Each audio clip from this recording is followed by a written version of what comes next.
అండి సమ్మర్ వచ్చిందంటే చాలు ఎక్కువగా జ్యూస్లు డ్రింక్లు ఇవే తాగుతూ ఉంటాం కదా. మా ఇంట్లో అయితే ఎక్కువగా జ్యూసెస్ ప్రిఫర్ చేస్తాము, ఎందుకంటే చిన్న పిల్లలు ఉన్న ఇల్లు కాబట్టి డ్రింకులు అయితే ఎక్కువగా తాగమన్నమాట. సో ఈ రోజు వచ్చేసి కర్బూజా జ్యూస్ అయితే చేస్తున్నానండి. మా ఇంట్లో అందరూ కూడా చాలా ఇష్టంగా తాగే జ్యూస్ ఏంటంటే అది కర్బూజా అన్నమాట.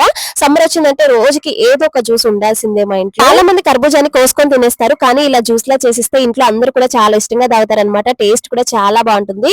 దీనికి వచ్చేసి నేను ఒక 2 కర్బూజా పళ్ళు తీసుకొని చక్కగా పీల్ అయితే తీసేసుకున్నాను. ముక్కలుగా కట్ చేసుకొని మిక్సీలో వేసుకొని కొంచెం షుగర్, కొంచెం పాలు, అలానే మనకి చల్లగా ఉండాలి కాబట్టి ఐస్ క్యూబ్స్ అయితే యాడ్ చేశాను. మిక్సీ చేసుకుంటే జ్యూస్ రెడీ అయిపోయినట్టు. దీనికోసం నేను ఆల్రెడీ సబ్జా గింజలు అయితే పెట్టుకున్నాను.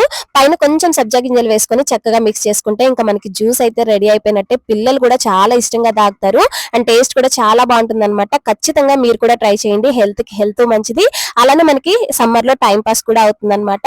సో టేస్ట్ అయితే చాలా బాగుంటుంది, నాకైతే చాలా నచ్చింది అనమాట. వీడియో నచ్చితే లైక్ చేయండి, అలానే ఛానల్ ని సబ్స్క్రైబ్ చేసుకోండి.